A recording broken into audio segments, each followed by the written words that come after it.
HRN listeners. As we celebrate our 15th year, we are deepening our commitment to giving voice to the next generation of food systems storytellers, and we need your help. Our internship and fellowship programs help activate new possibilities for underrepresented and underestimated young people through experiential journalism, audio engineering, and production training. Through these unique programs, HRN helps food equity stewards build essential workforce readiness skills that expand their potential and foster economic mobility. Please consider supporting these critical programs. And with a minimum donation, you can be entered to win a dinner for two at an amazing restaurant in one of 8 cities and tickets to a concert at a great venue in one of those cities. We have incredible partners across the country who have donated, as they also share our passion for helping to educate the next generation of food systems storytellers. Check out heritageradionetwork.org/15 to donate and enter to win today.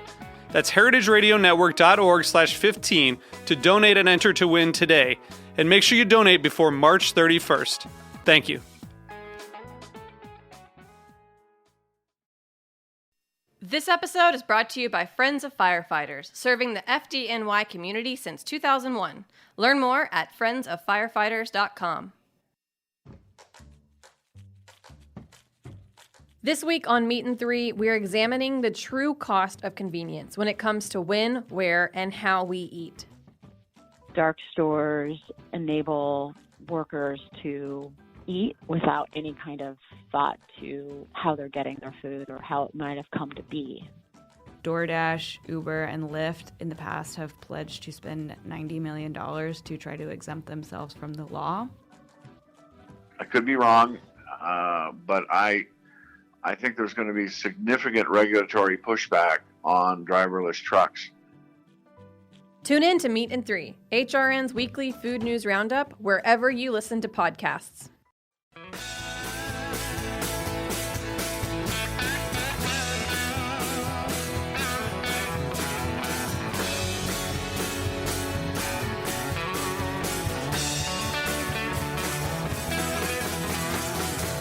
Hey, welcome to Beer Sessions Radio on the Heritage Radio Network. Hey guys, it's October 8th, 2019. This is a special Cider episode with some special guests. My good buddies are in the room, and we're all going to introduce ourselves and talk about some certain cider topics tonight. Hey, I'm Ron from Spoken Spice Cider in Middletown, Connecticut. Great to have you on, Ron. Gidon Cole from Original Sin Cider. Tyler Graham with Kings Highway Fine Cider. I'm William Mullen, and I'm Palm Queen. You're a great photographer. Paige Flory, Boutique Wine, Spirits, and Cider in Fishkill. So we have quite a show tonight. Back in June, we did a cider show with Andy Brenner and his Uncultivated book. And someone wrote it and said, I love this week's cider show. However, I would like every cider maker to be asked one question. Do you grow your own apples, source them, or use juice that you've bought? And leading up to the show, I know Gideon was really instrumental in putting the show together. He wanted to talk a little bit more about orchards in New York State and single varieties of cider apples. So let's get going. So first up, William, you're a photographer.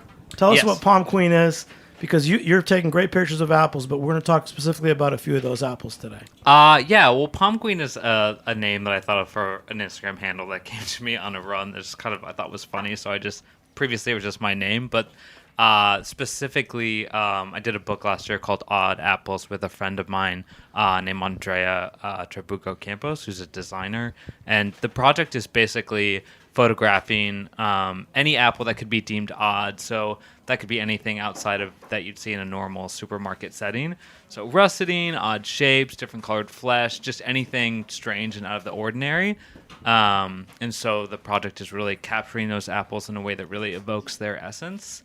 So beyond just kind of a simple white seamless background photo, and something that's really kind of exciting and beautiful to look at. I like it, and we featured it on our Instagram too. So thank you. And then Paige, tell us about you. Your background to us, you're like one of the top retailers of cider in New York State, as a little shop. Yeah, we have a little shop in Fishkill, New York, in the Hudson Valley. We have about 165 ciders in cans and bottles, and another 13 on tap for growler fills. So quite a bit of cider from around the world, New York and beyond. Yeah, the last time we did a cider show with you, Tyler, in the spring, you made a point of inviting Paige, and she called in. Why did you invite Paige? Because she's a great talker and she's a cider expert. So I've been living upstate for almost 3 years now, and I lived in the city when cider was taking off and everything, and I think of Paige as kind of like the gateway to the Hudson Valley. You stop there, and you can kind of get a taste of what's going on north, and she can point you in a lot of different directions. She actually calls it like, what is it, the cider beltway or something, because there's 3 ciders along 84 right next to where she is. And I think if you're interested in cider, it's apple picking season. Like, it is the best place to stop on your way up north. So, Paige, you started in the industry. Tell us your backstory, because I'm really interested in your story. My backstory is I used to be a wine rep down in New York City. And then when I moved up to the Hudson Valley back in 2000, I was very frustrated that I couldn't find ciders. It was 2000. I figured I moved up into apple country, and so where's all the ciders? And I went to a number of shops, and nobody could tell me about any ciders that they did have, and their selection was limited. So after a few years of that, I thought to myself, well, I might be able to do this a little bit more effectively, and I can't be the only person looking for ciders. So that's how Boutique Wine, Spirits, and Ciders was born. And Guido, so one impetus for this show is you wanted to talk more about orchards and single varietal apples. So tell us, your background is, you had this great brand, Original Sin Cider, and originally you were not an orchard-based cider. Yeah.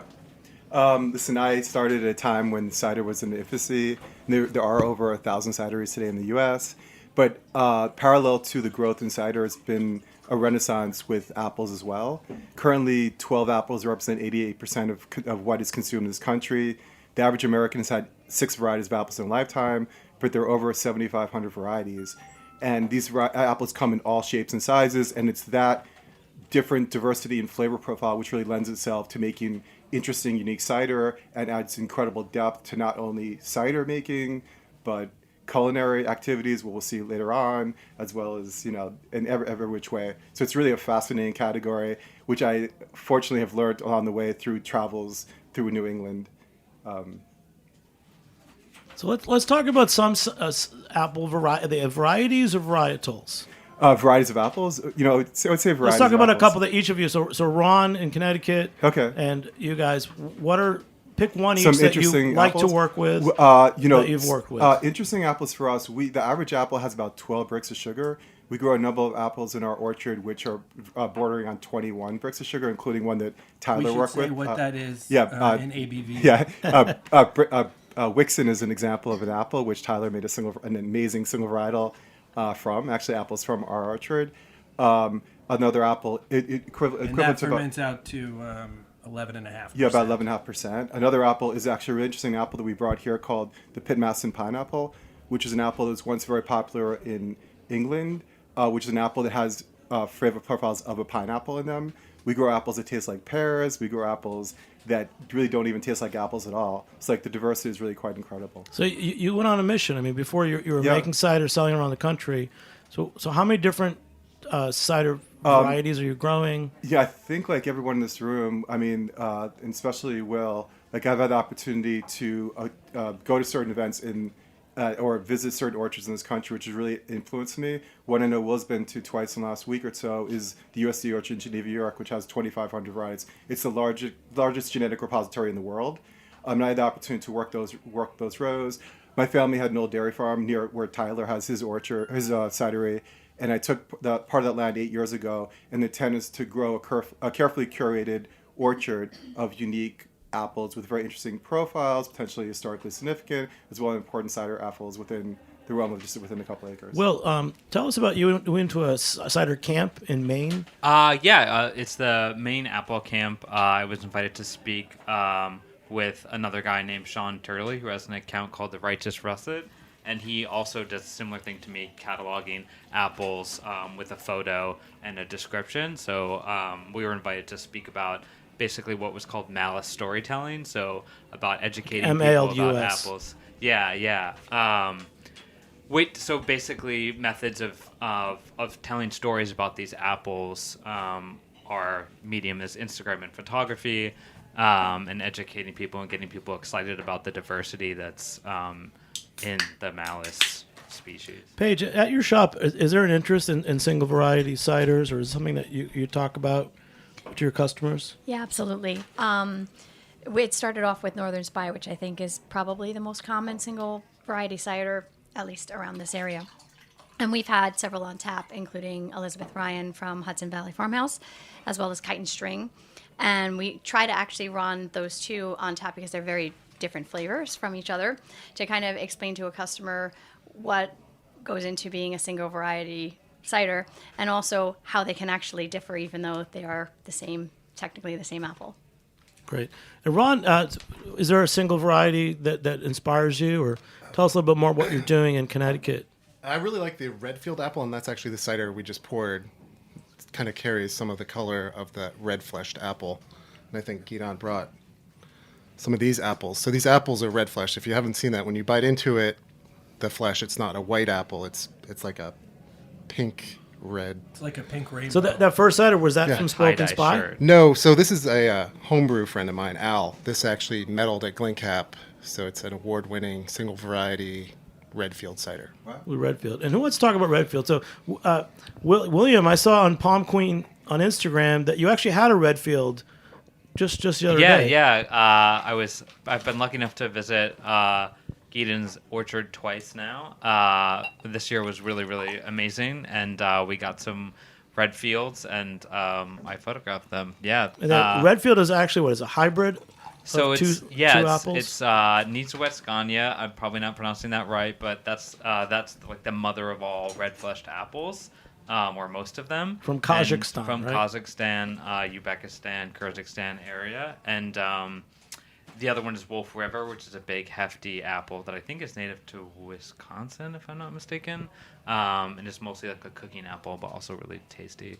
And Redfield, I think, as we'll see shortly, I think Petra with Pizza Pies is bringing an example of a single varietal Redfield pie, but it's really known as a cooking pie, partially because it's very tart apple. So the Redfield cider, it comes out like a rosé cider? Yeah, it's got a natural color, and it ferments out, and that's what it looks like. It's Yeah, I first had it from West County cider in Massachusetts. I was just going to say Cider Days is coming up the first week in November. And for people interested in learning more about cider, I think that's the preeminent event in the United States. Franklin County Cider Days. Franklin County, and the Redfield is widely planted there, so it's all over. I think, in Tyler's point, even beyond that I really I believe that the couple that started Redfield, that started West County Cider, actually went to visit the USC orchards, found Redfield, brought it back, got signwood, and the reason it was propagated was from them. So that not only is... So that's in Genesee, New York? No, it's in Geneva. Geneva, New York. So that's like what? One of the top cider places in America. Run by the USDA. Anybody can apply twice a year to get signwood from them, which is what you need signwood in order to graft trees. And twice a year you can fill applications, get free signwood. And it's just an incredible orchard, which is an incredible variety of apples. So. Yeah, it's really overwhelming. I've been twice now this year, and the first time it's kind of like basically standing in it and trying to walk down all the different rows of apples, which you'll probably do like 7 miles by the end of the day, is like sort of akin to the way you think about the universe, how it's never ending. It kind of like overwhelms you and you feel paralyzed. When I was trying to find cultivars to photograph, that's like I sort of like stopped in the middle and was like, wow, I could never possibly scale this whole thing properly, looking at each thing, tasting each one, and like really taking it in. It's like a very, very overwhelming place. And I think just one more note about that is I think that the point of the USC orchards is that these genetics would not be lost. And if apples are not propagated from generation to generation, they are lost. So in that area, you also have a Kazakh section with apples from Kazakhstan. I think a lot of it's been cut down, but they really have the intent of having the most diverse selection of apples as possible. It's really so. Great. And Tyler, you're a big impetus for this. So you're making, are these just sample ciders you're making with some of Gideon's single variety apples, or are you selling these now? I'm not selling them. King's Highway cider, upstate. Yeah, if I could get more of this apple, the Wickson, that this batch fermented out to 11.5%, I would do it every year. And kind of what I see in 10 years from now is that you're going to go to cideries upstate, and they're going to have the 2000 25, Wickson, the 26, the 27. And, bottles aren't really a thing right now. They move very slow in the marketplace. But I think cans are going to be kind of the transition to get us back to bottles in like a decade as we start.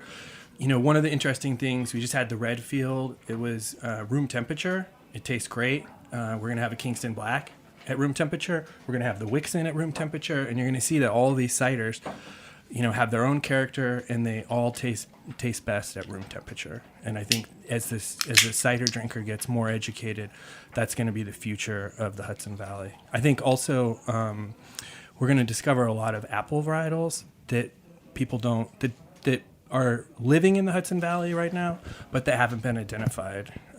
This spring, John Bunker, who's one of the most famous apple historians in the country, I was fortunate that he came and visited me, and I took him to a couple trees that were saplings, and some may have been in old orchards. And he was telling me, because I had planted some European varietals, and he's like, "This is stupid. Don't plant this here.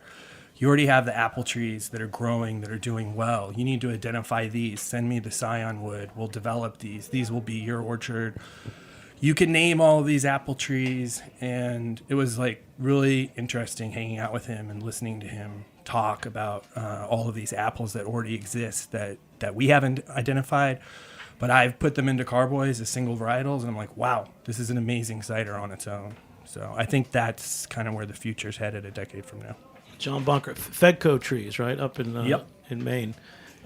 Paige, what are customers asking about things like? I know that you can't vintage date a bottle of cider, but you can put the year that it was harvested. Yeah, actually, it's funny. I had a customer that came in a day or two ago, and I had some of Eve's Cidery Autumn's Gold, and it was 2015 vintage. And he was like, "Wow, you have some 2015." I'm like, "Yeah, no, I have it properly stored." And it's like ciders can age, and that customer was sophisticated enough to understand who Autumn is, what she produces, and that cider can age. So that's people are starting to understand that, I think, and it's slow, but I think people are starting to understand that and start to look for it. And as a wine shop, what's your approach to selling cider that's different from like a bar or a grocery store? Because there's an overlap. Well, yeah. A lot of people come in to first of all, because I have such a large collection at this point, 2.5 years in, we do have people that come in and actually ask me for cider directly. We just have cider customers. So I am blessed with that, and that's awesome. But we do have wine customers that come in and are cider curious, I guess is the way you could put that.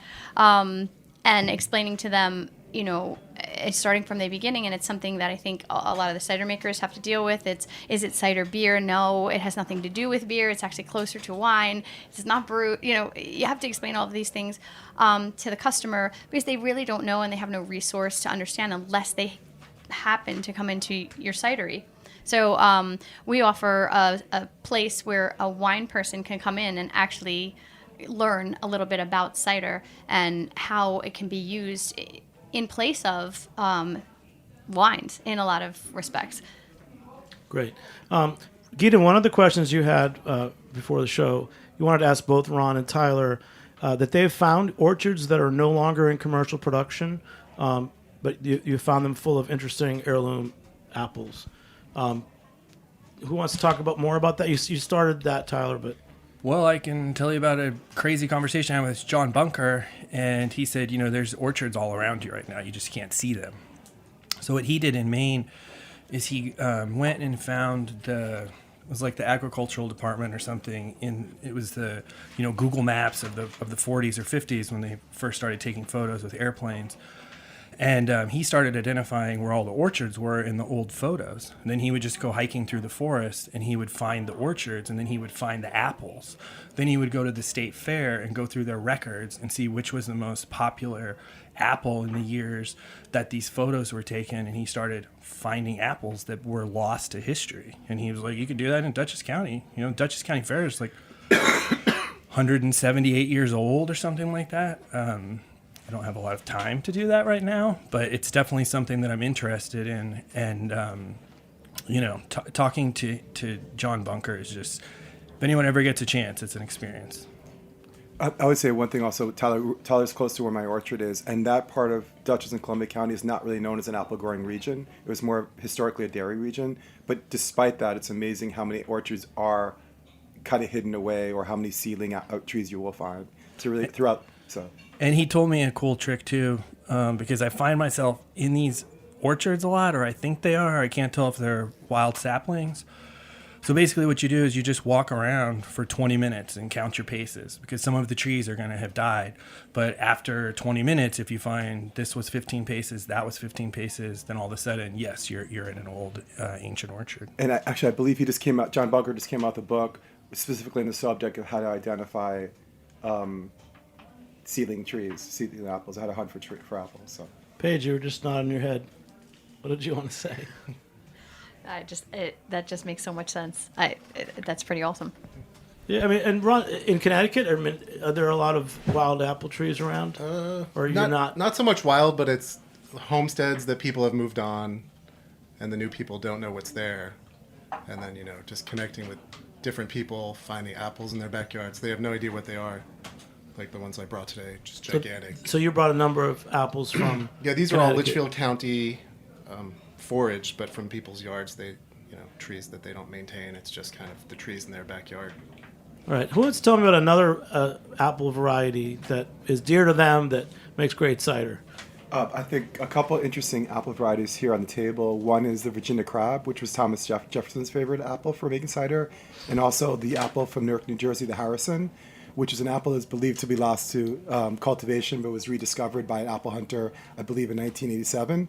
But it points to, one, the days of our society being a agrarian nation, the apples growing in this country really were a point of national pride. And before 1850, cider was the most popular alcoholic drink in our country. And both those apples point to the fact that our founding fathers were planting these apples and making cider. We just have such an incredibly rich history of apple production in this country. Wasn't Harrison known as the Champagne of the Americas or something? Yeah, it was known as the Champagne of ciders, once again from Newark. The highest quality of ciders were made in Newark. It was highly desired in Europe. And just to say this, Tyler is an amazing cider maker. I have plenty of Harrisons on the trees this year, and I'd be more than happy to give him those apples this year. I'm in. So before the show, I was reading Rowan Jacobson's book about cider apples. Said that Harrison is actually been growing more in Virginia, Albemarle, and Albemarle's and Diane Flint was growing them as well. Chuck Sheldon has an amazing collection. Albemarle is one of the really special cideries orchards in the country, and has an amazing collection of apples there. He's also been very the forefront of educating people about grafting. And just educate people in general about orcharding in general. So really a number of years ago, we did a show just on Black Kingston. That was the first time I had a tasting and a show just about a single variety of apples. Do you think the public's going to be able to understand the difference between these different apples, or are they so much alike? I mean, do you think there is a future for single varieties, Paige? Come on, Paige. Yeah, seriously. No, I think that customers can absolutely understand the difference, but I mean, there's a huge difference between Wickson and Ashmead's kernel. Like, you pick it up. In fact, I don't make cider, but having tasted so many over the last 2.5 years, I can now kind of tell if there's a certain varietal, and like, I can't tell you everything that's in it, but I can be like, hey, that's got Ashmead's, or hey, that's got some Wickson, or hey, that's got a Spitzenberg in there. Like, you can pick it up, and I can't, and I'm not a som or anything else like that. Like, I'm just a regular person.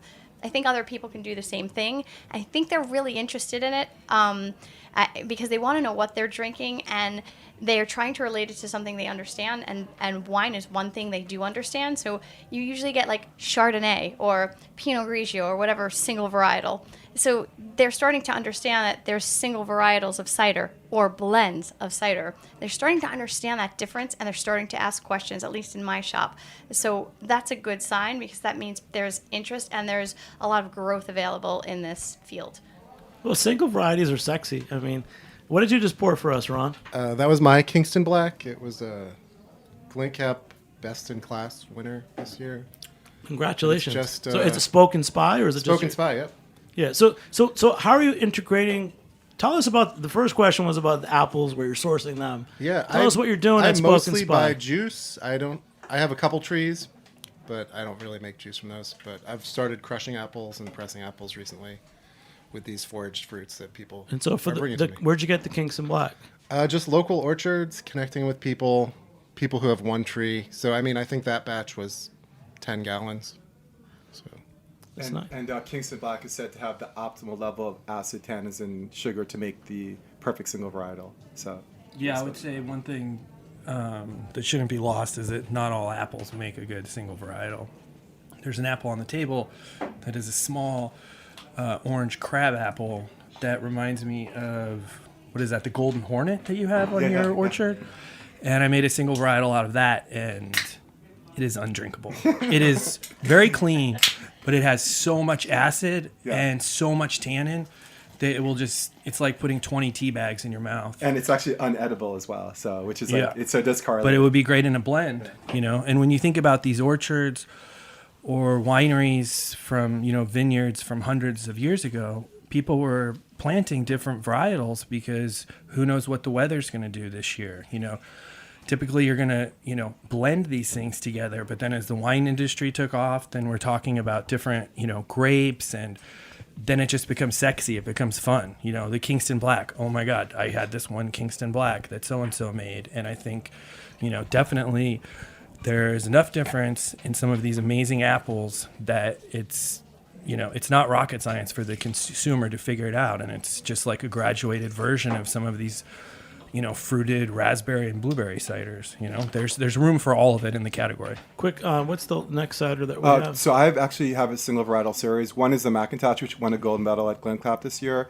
That is a Fuji cider, which we actually export to Japan, and over half the apples grown in Japan are Fuji's, an apple that originates from You export Japan. the cider to Japan. Yeah, and they're Congratulations, man. Yeah, what can I say, man? I'm just trying to be me, you know. But it's sort of interesting. Even this apple, which honestly wouldn't be considered a great quality cider apple, can still make an interesting cider. And you just see once again the range of what cider can be is so extraordinary. And when you start talking apple, you really get onto that subject. This is how great apples could be. We're going to take a short break, guys. We'll be back in a minute on Beer Sessions Radio. All right.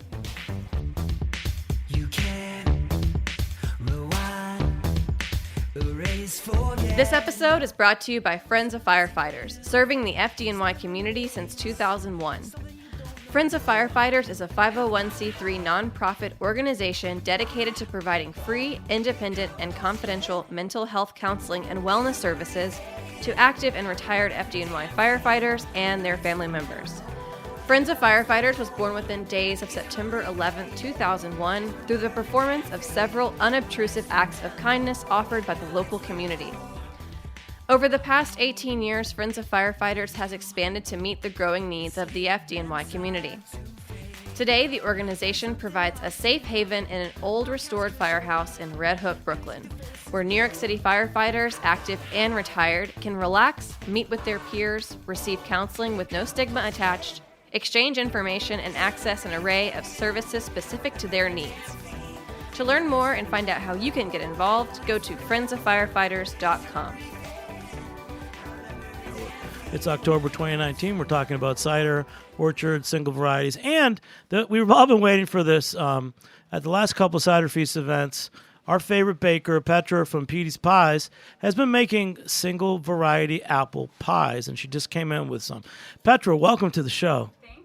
Now, Gideon was so proud that he got you on the show. We've been waiting because it's Yom Kippur, and he only has like another 45 minutes before he can eat. So we're going to eat some apple pies. But tell us about your interest in making single variety apple pies. You've really been a pioneer. I know you're really interested in what happens in Cider Week. Yeah, you are. Yeah. And you make good pies. Yeah, I'm a pioneer for sure. I think that just once you learn a little bit about apples, it's really hard not to just be super into it, and to be really into the different textures and flavors, and even though you don't see them in the pies, just the various ways that they can look. So it's really cool when you can like meet somebody like Idan and see that they're growing like 150 types of apples and be able to actually visit an orchard and try all of these and experiment with them. Are you making these pies for regular sale or just for special We only do occasions? this in the fall. We only do this in the fall because that's when we can get all of these things fresh. Because, people know that they can market certain varietals, but not all of them. There's such a wide variety that people can actually taste and eat, but not so much that people can sell. What are some of the varieties that you like making pies with the best? These are all apples that we picked on Saturday at Gideon's Orchard. So you went to, and what is it called? Is it Original Sin Cider Orchard? It's a sort of a separate entity, calling it the Hudson Valley Apple Project. So, okay. So you love people like Tyler goes there and gets some apples. Petra comes and gets apples for cooking. Everyone is welcome. Yeah. And so do you know what the varieties are? You just have a grab bag of... I have a bunch here. I mean, we got just like 16 the other day at your orchard, but we got just a couple of the red varietals. And what's really fun about those is that it's really hard to separate and differentiate color and flavor. So, like, when you slice into a pie and you expect it to just look like an apple pie and then it's bright red, it sort of messes with your head a little bit. It's really hard to, make it not taste like something red in your mouth. If you're just, if you were doing a blind taste test, it would be different. But if you're looking at it and tasting it, it's like you taste like red fruit. It's really when you wild. cut apples, do you have a secret so that they don't turn brown? Oh, I put them directly into, like, a solution of water with lemon and salt. Yeah. And when did you start making pies? When I was little. My parents make pies, and they still do. In Virginia. Yeah. They don't know how to quit. They will never. They will probably die making pies. We love Petey's Pies, and you're on Houston Street, right, in Manhattan. We're on Delancey. Everybody excuse thinks it's me. Houston, but it's on Delancey. Yeah, and we're in Clinton Hill in Brooklyn too. So yeah. That's great. This is exciting, Gideon. I mean, you've got a little bit of. I mean, I want you guys to talk more about the apples that you like. How about that? But I just want to say, the question was out there. Is the consumer going to be interested in single varietal ciders? Well, they're interested in single varietal pies. I mean, it just speaks to how cool it is to have all these endless varieties. There's an incredible important point of that is that I think at last year's CiderCon, there was a expert on social media who claimed that there was no interest in single varietal based on his analysis of social media. The issue is the public doesn't know enough about apples to know that they would appreciate single varietals. So you start telling them story and start showing them diversity, they get really into it. So that's absolutely true, by the way. So, yeah. I would say there's definitely interest. People just don't know. I mean, apples are incredibly visual and they're really delicious. And you can eat them for snacks. You can make pies from them. You can drink them. Everyone has a connection to an apple in some way. People grow up eating them and they eat them throughout their lives in different ways. I'll tell you, So Petra, it's- when I was a kid, I grew up in New England. Yeah. There weren't as many choices of apples, but I knew that when my mother made apple pie out of McIntosh, it was mushy. So I told her to make it with Granny Smith. That was way back then. Wait, you were how old and you told your mom to make it? I was precocious. I was like 5.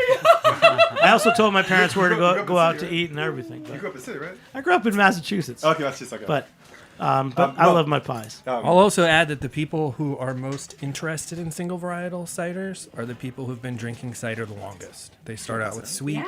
They graduate to drier ciders, and it's the more educated cider drinker who, goes crazy over a Kingston Black or a Wickson, like we're I just guess we're about going to eat drink. pies. Paige? No, that's true. For the most part, I would say that most people start with the blended ciders and that are sweeter. But just like everything else, and I say this all the time in the shop, when you're 5 years old, you go crazy for pixie sticks and you can't get them, right? Because mom and dad make sure you don't have too many pixie sticks. And then when you get 25, you can go buy as many pixie sticks as you want, but you're not running out to the candy store looking for pixie sticks. You know what I mean? Your taste buds have changed, and it happens with wine, and it happens with food, and it certainly happens with cider as well. So I think that I think that people will, once they've gotten through some of the blended stuff, will then kind of have a little bit more of a vested interest in some of the single varietals. Well, thank you, Petra. So you actually were making the pies just for the show? We're hot. Yeah, I made the pies just this. So yeah, this is hot. I'm sorry if it's too hot. No, it's delicious. This is the Pitmeston pineapple. I had never tried this apple, and it really has a tropical flavor. It's tiny. It's a pain in the butt to peel. It's a pain in the butt to peel so many of them. them because they're about a quarter of the size of a normal there's one apple. here, so Yeah. Oh, yeah. You got one. Yeah. They have that yellow peel, and then they have a kind of yellowish flesh, slightly softer. What's your secret crust recipe? Oh my God, so much butter. Like, it's just a lot of butter.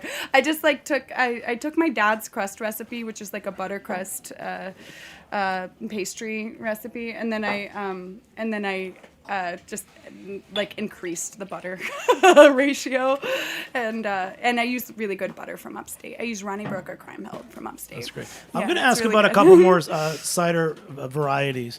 Okay, if I say Ashmead Kernel, who has a reaction? Ashby's Kernel. Well, actually, Petra might have a reaction too, and so can Tyler and Ron and everybody else in this room. But it said that in blind taste tests, it's an English apple that in blind taste tests ranks as the top eating apple in the world. But it is a dual-purpose apple, which is known great for cider and probably really good for making pies as well. And the great thing about Petra is that I cannot cook at all, but the fact that she actually made a Redfield and a Pitmessin pineapple and a Ashby's Kernel, it was really a test to see how these apples would hold up. And I'm shocked at how amazing this Pitmessin pineapple is. Yeah. Tyler? Yeah, I wanted to. Gidon try to knows. ask me? You can pretty much ask him about any apple, so I'm going to ask him about the Wickson and the history of it. Yeah. When The it was Wickson, discovered, okay. what it is. The Wickson, William could talk about this as well. The Which we're Wickson is drinking right from now. Albert Eder. He's a very famous early geneticist in California who also developed the pink pearl. And it's an apple which, once again, is a small crab apple, but it will ferment. It is very high in sugar and also very high in acid. And Tyler, this is really a phenomenal cider that Tyler makes out of it. So Tyler, you got Wickson's from Gidon's Orchard. Gidon. And it's King's Highway cider, but this is just experimental. It's just for you guys. Thank you. It's it almost has like a burnt Jolly Rancher caramel taste. It's very hard to describe because you're still getting the alcohol. You're still getting the apple, but you're getting this high alcohol at 11.5. But you don't. It's not like a hot alcohol. And I could. If I only had one thing to drink for the rest of my life, I would be definitely okay with this. Okay. And William Wickson. Yeah. So Albert Eder was this amazing fruit breeder, I don't know if that's the right term, out of California. There's a town named after him now called Edersburg. I mean, that's how influential he was. I think he also worked with strawberries, I recall reading. Super influential dude, and made Wickson, Pink Pearl, which is probably the most popular and readily available pigmented flesh apple. The color's pink. It's an early season cultivar, but he also brought a bunch of other apples that would probably be great for cider, eating, and cooking as well. Like close to 10 or so, which are also red fleshed or pink fleshed in some way, but also good eating apples. And actually, Green Mountain Nursery, a fellow bought his land, and it's called. You can look on the web at Green Mountain Nursery, and you're able to buy ciderwood from Albert Eder's original apples. And is that in Vermont? It's in California. California. Humboldt County, I think it's in. Yeah. I want Ron. So you're part of the. You'll be at Franklin County Cider Days. That's coming up right at the beginning of November. It is one of the cider happenings that I've always wanted to go to. Tell us a little bit more about that, because I think that ties all together what we're talking about. Well, it's a weekend of experiences in orchards, tasting. This is like orchards, tastings, Yep. Cider makers. Yep. That's right. It's You not see an them indoor pressing. conference. No. It's not Trip in a back city. in time. Yeah, and it's not like It's a you country tasting thing. It's not like you can take a bus from one to the other. They're miles apart. They're huge orchards, small orchards. So it's like spread out over the whole county. So it's like what, north of Northampton, Mass? Yep, That just area. straight up on the way to Vermont.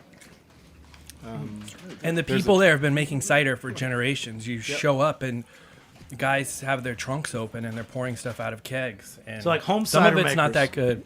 A lot of it is amazing. But yeah, I mean, it's definitely by far, bar none, the best cider event in the So United what States. at an event like that, what type of workshops or panels are there about single variety apples? There are always talks on Sunday. They're like ticketed events with tastings. I think last year weren't you involved in one, or no? We did a talk about award-winning ciders. Then I think there there was a tasting. Golden I think Russets maybe with Dan Pucci. I think it was Northern Spy. Okay. But yeah, they talk through, I think, 7 different Northern Spies. Yeah. The ticket's $20. And these guys are telling you all about Northern Spy for an hour. It's amazing. Keaton? Well, I just want to talk about Ron and what Tyler was talking for a second. In Connecticut does have a crazy history for apple growing.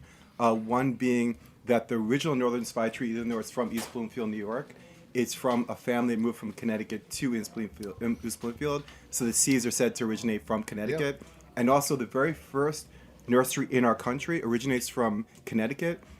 It was said the guy sold nursery stock for a couple of years and gave up his business because he was so interested in making hard cider. And if you look at the Connecticut Historical Society now, they have the original journal for the first nursery in our country from Connecticut. So the history of what Ron is getting for his apples is really quite extraordinary.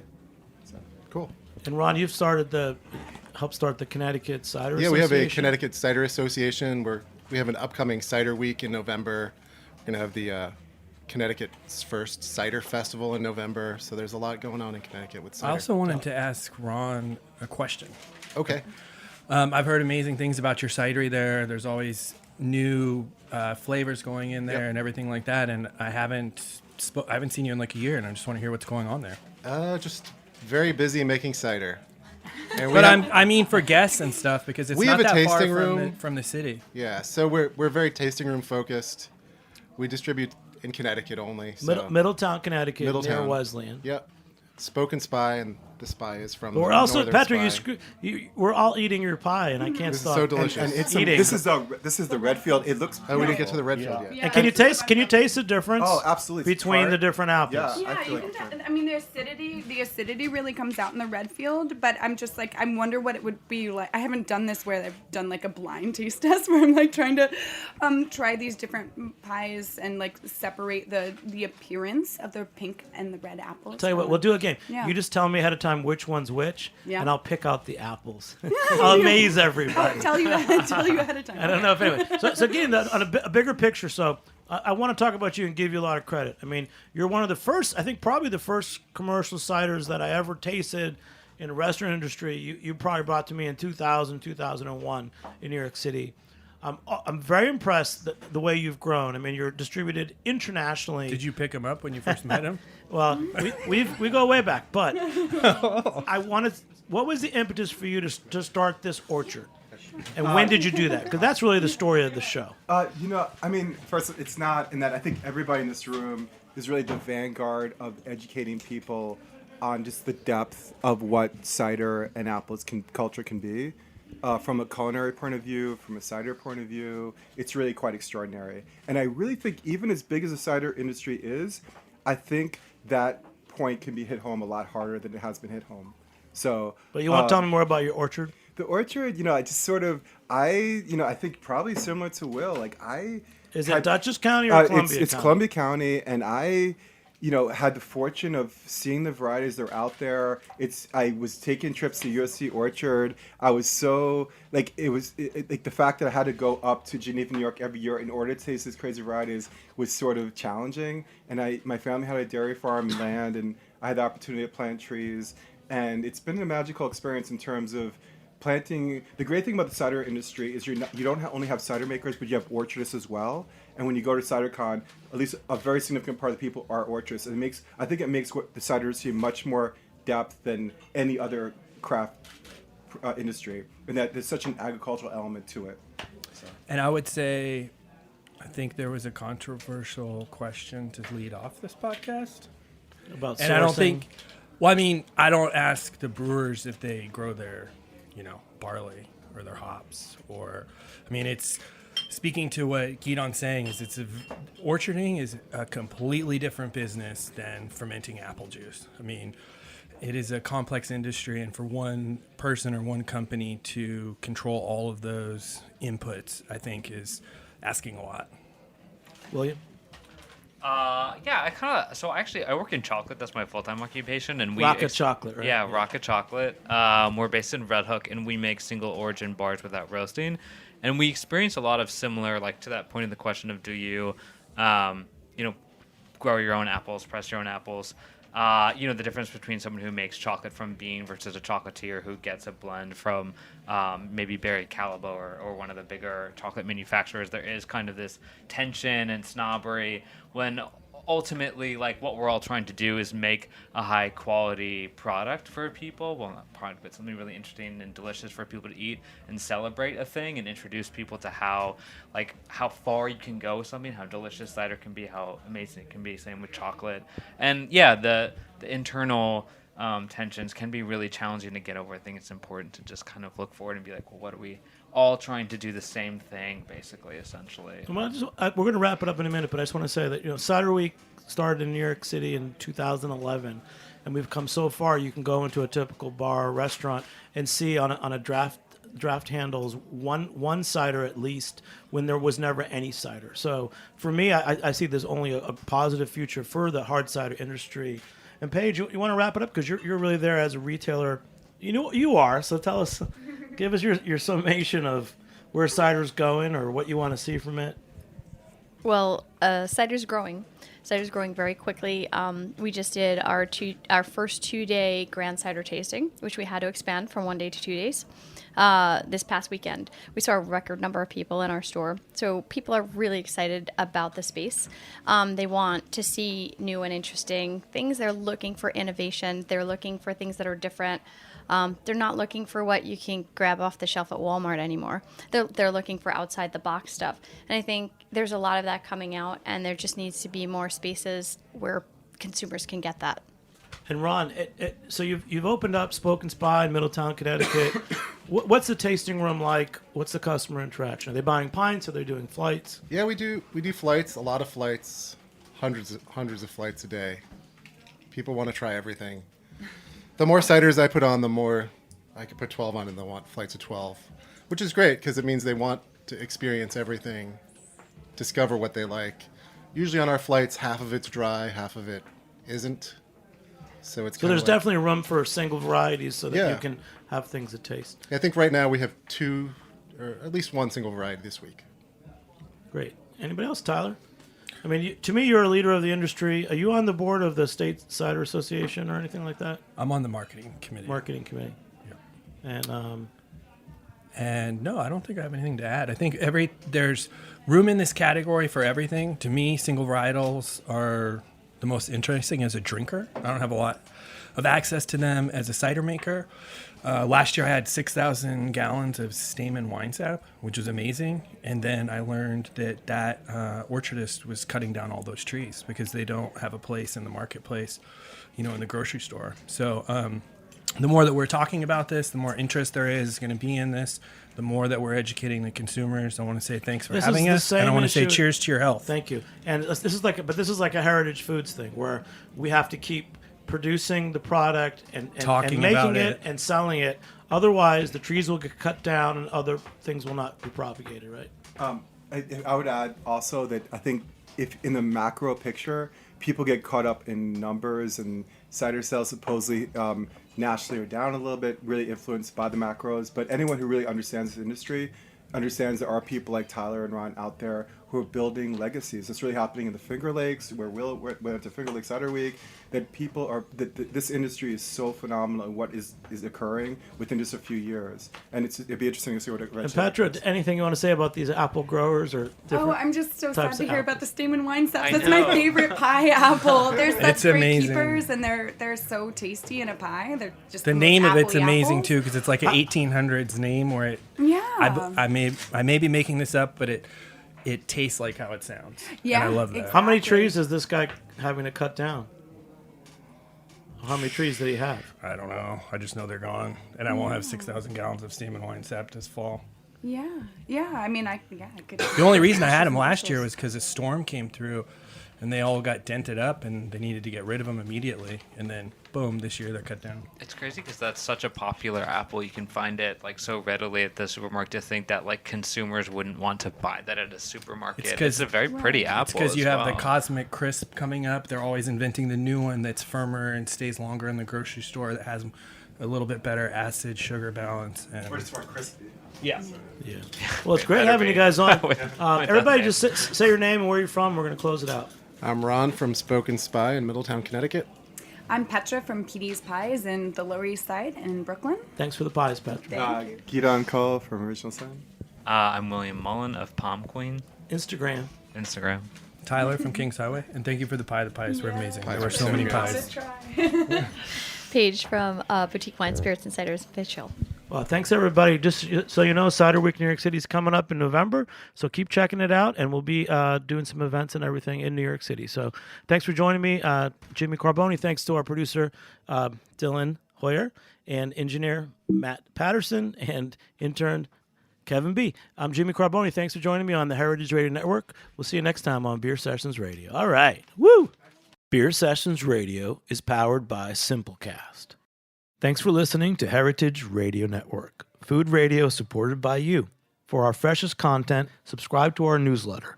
Enter your email at the bottom of our website, heritageradionetwork.org. Connect with us on Instagram and Twitter at heritage_radio. You can also find us at facebook.com/Heritage Radio Network. Heritage Radio Network is a nonprofit organization driving conversations to make the world a better, fairer, more delicious place. And we couldn't do it without support from listeners like you. Want to be part of the food world's most innovative community? Subscribe to the shows you like. Tell your friends, and please join the HRN family by becoming a member. Just click on the beating heart at the top right of our homepage. Thanks for listening.